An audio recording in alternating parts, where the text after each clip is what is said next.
In this episode of Man vs. Marriage, it's a major announcement. Announcement. The podcast. How good do you want your life to be? It's truly about becoming the best version of yourself that's possible. This is Man vs. Marriage. The podcast. Welcome back to another episode of Man vs. Marriage. It is I, the Q Diggity Dog. And I'd like to take this time to kick my own self in my balls because we had 3 episodes recorded and we're going to have to do them again because I didn't have the microphone set up right. So with that being said, make sure you utilize the email addresses.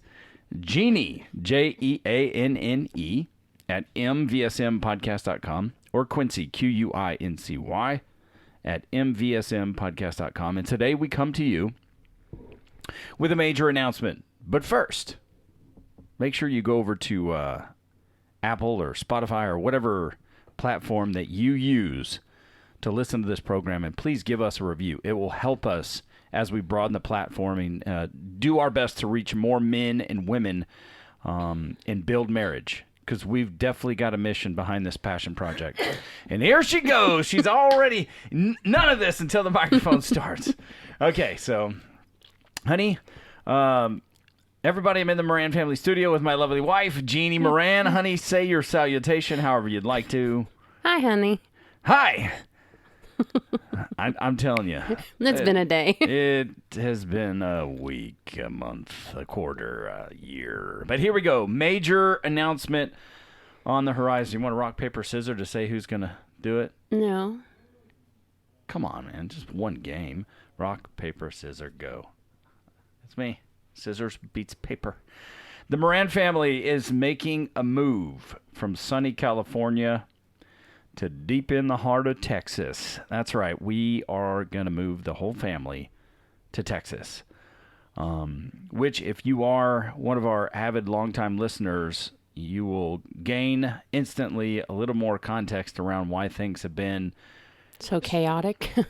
a bit more stressful with the Moran family. And not long ago, and if you haven't heard it, go back and listen to the episode where it says, is it chaos or really is it just life?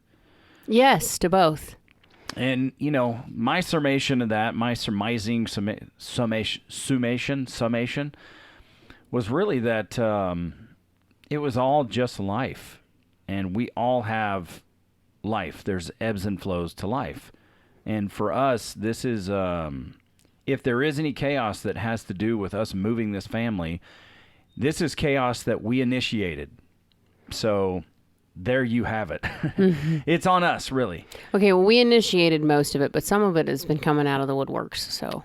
But things like some of that stuff may have happened anyway. True. But this is something that Jeannie and I decided that for the next chapter of our lives, for our marriage, for us as parents, for our kids, as some of them go to start work and college and, a few others kind of take the next step forward when it goes to the latter years of their high school career, and as Hunter and Kirsten step out of school and become and are going to be home full time.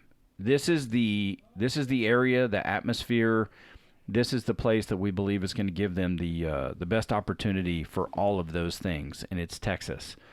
So, what's been going on behind the scenes? And we're not going to take a lot of time to run it down, but what I do want to make sure, if you're going through some large life-changing situation, that you take the time to consider these things if you have not already. So we're talking, moving a family of 10. We're only going to take 3 dogs with us, but orchestrating... Only 3. You make it sound like... We had 4. We're only leaving 1 behind. Yeah, we're gonna put him in a great home. But with that being said, from a distance, we've had to do shout out to my brother and my sister-in-law for their help. Shout out to Chuck Krause realtor there in the Fort Worth area who has really been a godsend to us as well. And I mean, let's just talk about Chuck for a second. He's part of the reason that we're going where we're going, to be honest, because I had probably talked to or messaged back and forth with at least 6 or 8 different real estate agents. We weren't sure if we were renting or buying. And, we were at the time 6 to 12 months out. We really didn't know what we were doing. We were kind of getting a ballpark idea, but I don't know these schools. I don't know the areas. When you live in California, it's just common sense. There are certain parts of LA you don't want to live in. There are certain parts in Southern California that you just know this neighborhood is not where I want my kids. So going out there completely blind, I was looking for different things, and, Hunter and Kirsten have services that they need and different things like that. So we kind of did this random. One of our daughters is Air Force ROTC, and she wants to go into the Air Force, and she's got a plan. She's going up the ranks. And I said, okay, I'm going to find the schools that have the top ranked for this program, and we'll check those areas because I want her to keep moving forward with what she's doing. And she's the longest running. She's our youngest, so she's going to be in school the longest. I want to make sure she has everything she needs. So all these other people, once they found out we weren't buying yet, it was like, oh, okay, well, we'll just put you on a list and we'll send you some stuff and we'll talk to you in 6 months. Chuck is the only one who messaged me. And when I was like, all right, I'm just going to tell him everything. And when he decides we're too much, he's going to move on like everybody else. And so I texted him and said, well, this is the situation. This is what I'm looking for. Lo and behold, he has someone there that teaches in a music department at a junior college that would be helpful for our kids. He's got people he knows that deal with special needs, so he can get us some ins and outs on some of those programs and what they have to offer. And 2 weeks later, he FaceTimes us and he sends us this package with all the questions we had answered. And then when we got out there to go look for a house, we've never met him. We've been talking to him on the phone and FaceTime. We've never really met him. So when we went out there to go look for a house, we said, okay, we're going to get a rental. We're going to rent for about a year. We'll see where we're at and we'll go from there. And he picked us up in a van, and you would have thought we'd known him for years at least, just the way we all got along and almost similar. Like we were like family and moving back to Texas or something. And and he's just like opening doors for us and taking us to look at things. And he was giving us options, and then he's turning to me and saying, okay, Mama, what do you need to make sure that you can take care of the kids that are special needs? And like, he just really genuinely was invested in what we were doing. He drove us around town to places where I can take Hunter and Kirsten when Dad's out of town to distract them, and different activities we can do, and family life, and different parts where the colleges are and what the kids do there. It was just really cool. And then he explained the town to me in such a way that I actually might have a sense of direction when we get there. Maybe. Yeah. I have Apple GPS. Maps. I have Apple GPS. Maps. Okay. I have Apple GPS. Maps. Shut up. But he's been really good to us, and now he's offering to help get us moved into the house and all these things. And it's just, he's one of the reasons people like him that we've met there, is part of the reason why we're going there. It's just a different atmosphere than what we've been in lately. And there's just a lot of opportunity for us to get out and do more and do things as a family again. Yeah, and there, I think in Texas, unlike California, and we do our best to keep our politics off of this podcast because you come to us for marriage and life. But looking at Texas, even in light of recent events, if you commit a crime in Texas, then you're going to pay for it. Yeah, they don't play. And it seems that particular state has a vested interest in protecting its citizens from whatever there might be. And it just became more attractive, to us. We went there, we got the feel. We had to do a lot of this from distance.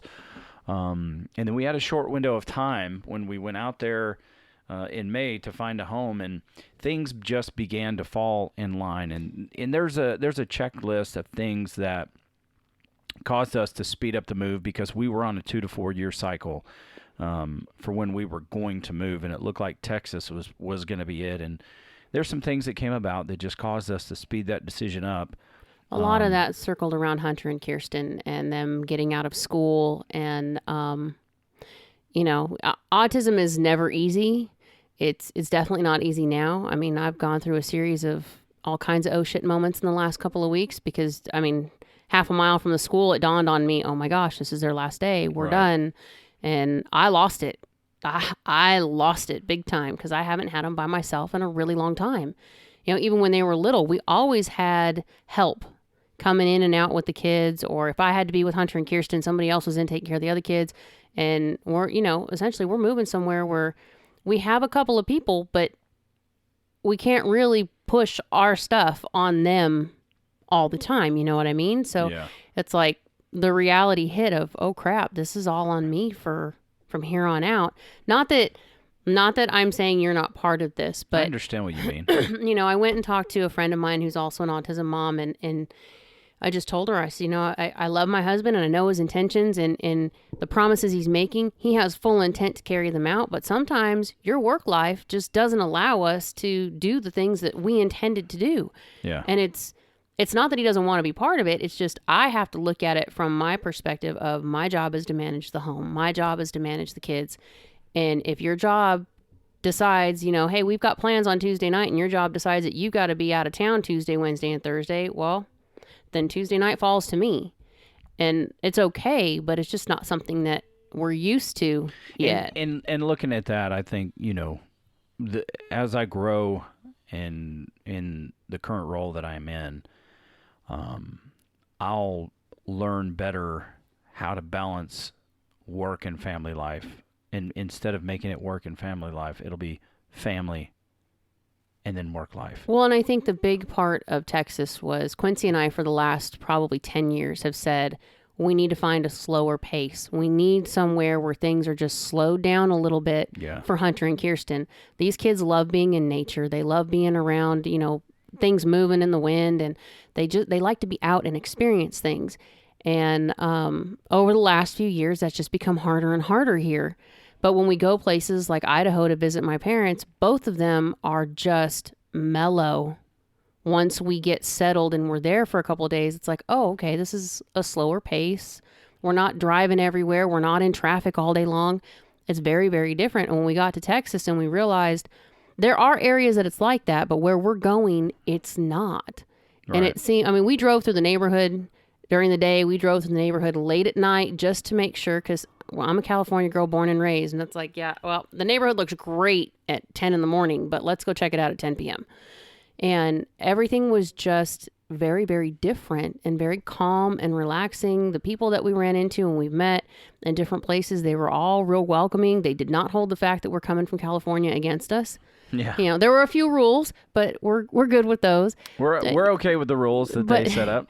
But it was just the major deciding factor among all these other things that we were looking at was, where do we want Hunter and Kirsten to have the best quality of life? What is going to fit what they need most so that Quincy and I can have our life and not be so impacted by making sure they're okay, we're okay. Are we all getting everything? We found someplace that's neutral, and I think we'll all get what we're looking for.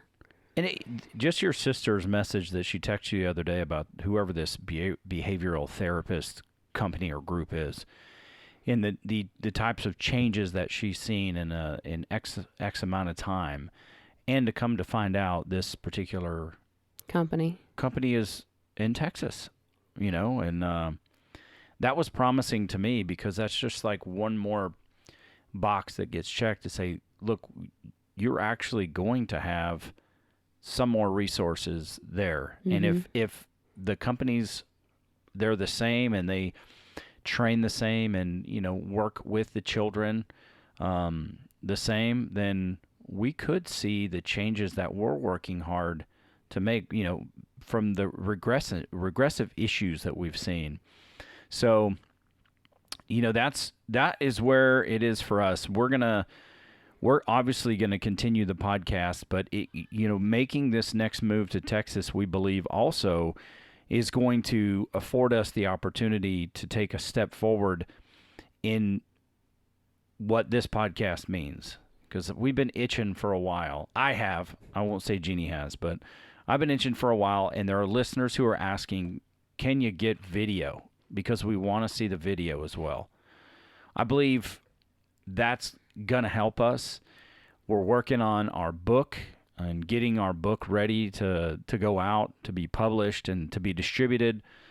And then at some point, we want to put together, whether it's just us solo or with some of the people that we admire in this particular space, we want to put together some kind of a seminar or experiential learning deal that comes along with marriage. And, I know California is a great place, and historically is a place where you would go to find lots and lots of opportunity. But it's not for us right now. It's not the opportunities that we're looking for. Yeah, and that's not to say that we won't come back here and maybe do some work with Man versus Marriage, but it looks like Texas is the catalyst for the next phase of our life. And we're excited. My brother lives out there. We're leaving people behind in California that we love, that we deeply love.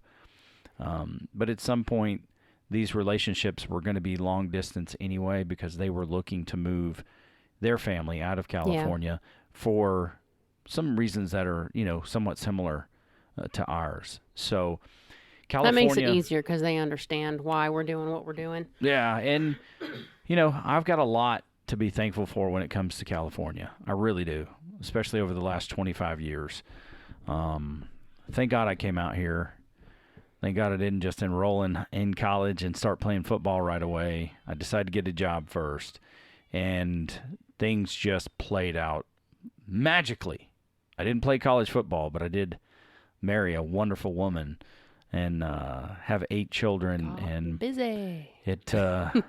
It's been really good. So with that, is there anything that you want to talk about, maybe that the listener can benefit when it comes to how this has affected the family? Because it started out rocky. It seems like it's gotten better. We just had a going away party, graduation party, etc. But as a mom, how has this affected you and the household?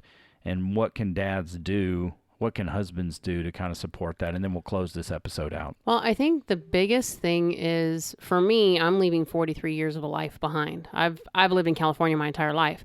We are literally going to be moving into our new home on my 44th birthday. So here comes my next phase. It's funny because we moved into this house on Anissa's birthday. Yep. So in the beginning, it was kind of awkward because the kids weren't really sure. They've never been to Texas. They have no idea what we're stepping into. Only driven through during trips. Yeah, we've driven through, and one of those trips was not a happy trip because there was a lot of chaos going on with the weather. But they've never really, they don't have any memory or anything to grasp onto to know where we're going. So they're flying into this completely blind. We've been out there. I've been out there with you twice, and that's all I've seen of it is those 2 trips. So this is new territory for all of us. But what I did is when Quincy would go to work and he'd be gone for a few days, we would pull out the phone or the computer, and I would start saying, okay, this is the area we're looking at. Go look up this high school. Go look up this junior college. So the girls who have things that they wanted to do specifically, I wanted them to go find out, do they have what we need to meet your goals? And that kind of helped in my decision on what schools to pick, what areas to look at, because some of them had very specific things they were looking for. And I don't want them to feel like we're just going to move you there and you're just going to have to wing it and figure it out. I still want them to have the things that they're looking for. One of them wants to get a work permit and do dual credit with junior college and high school so that when she graduates, she'll be that much closer to having her associates. She wants to get a job because she got excited when she looked up how close we are to Dallas and how many events and concerts and these different venues that they are all very much into at this age. It's like, Mom, they have concerts. We could go see this and we could go see that. It's like, okay, but what are we going to do about paying for the tickets? Immediately when they found out you could get a job at 16 and there was a lot of openings out there, we've got, I think 3 of them now have job interviews all lined up the first week we're there. So it was it's a back and forth because there are days where they're upset because we're leaving friends, we're leaving family. This is the only place they've ever known. They were born and raised here, so this is a huge step for them, just like it is for me. But sitting down and going over the pros and cons of what do you want to do? Where can we get it? How can I help you? You know, when we went and looked at the house, Quincy and I immediately, when we said, okay, we're putting in an application for this house, we immediately sent the link to the kids so that they had an idea. It's like, hey, we found a house. Everybody's like, send me pictures. So we sent them the link. They went through the pictures. They started looking at it. And already, by the time we got home 3 days later, they had already made plans for what to do with the rooms and, you know, what they could see us doing with the backyard. They just started kind of grasping on to the idea that this is going to be home. Mm-hmm. And once we allowed them to make those steps and say, okay, you know, you guys are going to choose, this is going to be your living room area. What do we want to do with it? Now they're bouncing ideas. So now they're part of the decision rather than us just saying, hey, pack your crap, you're coming with us. And there's nothing else in between there. I had Anissa look up 5K races. She is bound and determined she wants to do 5Ks and Spartans. So look them up. Let's find them. You know, find what it is that you love and let's see where we can find this when we get there. Yeah. Quincy went and found Special Olympics for Bubba. Hunter has no concept of Texas except the fact that the Longhorns suck. We don't like them because they are the enemy of Alabama. That is the only thing that my son understands about Texas. So when you say, are you ready to move to Texas? I hate Texas. I can't argue with that. We've ingrained it in him, so we'll have to fix it. But when we mentioned there's a Special Olympic softball team that he could play on for 2 whole days, he walked around the house with his baseball gear on his back asking, when are we going to the store to get my new pants and my new baseball bat? Yeah. So it was just finding things that they could relate to themselves and getting them involved in decisions, making sure they're talking to me. You know, they're having down days. Some of them are having anxiety attacks. I understand this. I'm doing the same thing periodically.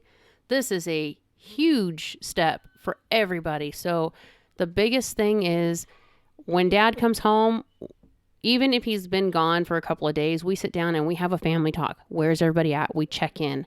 How's your heart? How's everybody doing? What needs to be done? What parts can you guys play and what needs to get finished?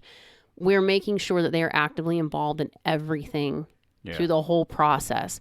And when they have a down day or we have a breakdown moment, we stop what we're doing and we address the breakdown moment. But we don't tell them they shouldn't be upset. We don't push any of that aside. I keep telling them, let the emotions come out. Deal with it how you need to deal with it. I don't want them to bottle stuff and then get there and lose it. I want them to have the opportunity to say their piece. And some of them have been harsh when they get mad and, you know, you're making me leave my friends and you're making me leave my music and you're making me do this and you're making me do that. It's like, yeah.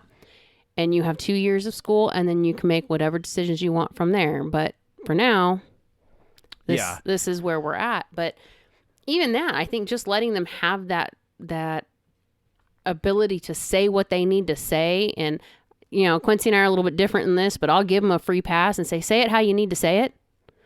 I'm not going to take offense to it because I want to know where their head really is. I think the difference specifically that Jeannie's talking about is I let them cuss when they're mad. She's going to let them swear, and their dad is not going to let them swear. As long as it's not directed at me, I don't have an issue with it because sometimes it just needs to come out a certain way to get it out, and I get it. Well, that's, you know, and sometimes you need a free pass, and I get that, but they don't get that with me at specific times, but still, you know, the few times I've said, okay, free pass, say what you need to say. They don't feel comfortable saying those things in front of me, and I'm all right with that because, you know, I'm not a big proponent of my daddy's little girls swearing, which I know they will because I know their mother, but at least they do it when you're not looking. They do it when I'm not there. I already know. I get it. You know, it's funny because I've never really been a person that swears. Every once in a while, I might say the D word or, you know, something like that, but it's never really been my thing. And I remember one time in high school, I was walking with Dwayne Gant, and I said a foul word, and he looked at me, he goes, "What did you say?" I said, "Yeah, he's like, "No, dude, that's not you." He's like, "No." I don't know, maybe if it was just like, that's not the Quincy I know or whatever, but he kind of, you know, held me accountable. It's like, you don't have to do that to be you, you know. So I thought that was awesome. It stuck with me. Every once in a while. I won't say those words don't cross my mind because they do. But, yeah, whatever that's worth. I think it's very important, even if it's not going to ultimately affect the decision for our kids to understand they should still have a say. Now, there's times where it's like, this particular situation, you do not have a say, and X, Y, and Z is the reason. Maybe later we can talk through this, but with something so big, I want to make sure that we kind of have our hand on the pulse of where the kids are. They need to have a voice. They need to feel like they're being heard. Even if it's not a determining factor, they still have the right to say, this is how I feel. And I never want them to feel like you don't have a voice and you're not being heard. I want to hear what you have to say, but understand it may not make a difference in this situation, but I still want to hear what you have to say. Yeah. And another reason for me that kind of supports that is because if you can build the trust with your kids for them to really tell you what's on their mind, you get to learn a little bit more about how they think.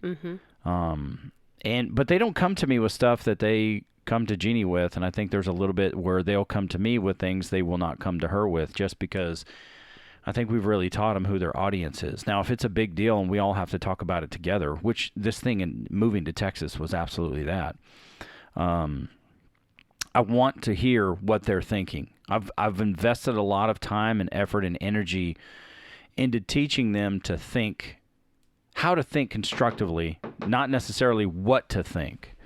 So it's important to me that I kind of get the heartbeat of where my kids are, especially with, life-changing situations like this. Or, the other night, things got tough between Hunter and I.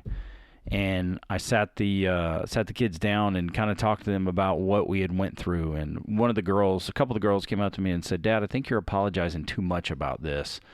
Because here's how we understand it." And I was like, yeah, but that's one of the tough things about our version of autism, when it comes to what has to happen. And, he's 20, going on 21, et cetera. So we do those things, and we've talked about that from time to time when it comes to your house, your kids, and how you can effectively communicate with your group, having those family dinners, having those times where you sit around and you discuss what it is that's going on. And those are things that are built. And then, sometimes now there's one kid in particular, but there are some kids that'll say, instead of us having the, dinner and watching TV, can we just have dinner and talk? And that is a plus. That's a big plus to me. So there is your major announcement. If it's not major to you, well, it sure the heck is major to us. And I know Jeannie's kind of shortchanging herself because she said she's leaving 43 years behind, but you're 44 years, 2 days shy of 44 years in California. So just, when we move. Suck it. No, I'm not which piece? Which piece? I am not about to own my age until I absolutely have to, and I am not going to be 44 until the 13th. So you stopped me back at suck it. What part of you? Yeah, no, we're not doing that on the microphone. Oh, well, one of those episodes just released, so, hey, what can we do? All right, so that's it. The major announcement, the Moran family will be moving to Texas, and stay tuned to see how autism handles the move. Yeah, I look forward to that too, and it's what we owe you as our audience to kind of talk through how it goes. So we'll be doing some more of those journey check-ins to let you know how that's going. And don't forget to email us if you're going through a big life-changing situation, or you need some advice or a sounding board. There are some of you guys that are doing that, and we encourage you to do that some more. Jeannie, Jeanne at mvsmpodcast.com, or Quincy at mvsmpodcast.com. That is Jeannie Moran, my wife. I am Quincy Moran, and this is Man vs. Marriage. The podcast. How good do you want your life to be? You gotta live on purpose, for a purpose. It's truly about becoming the best version of yourself that's possible. This is Man vs. Marriage, the podcast.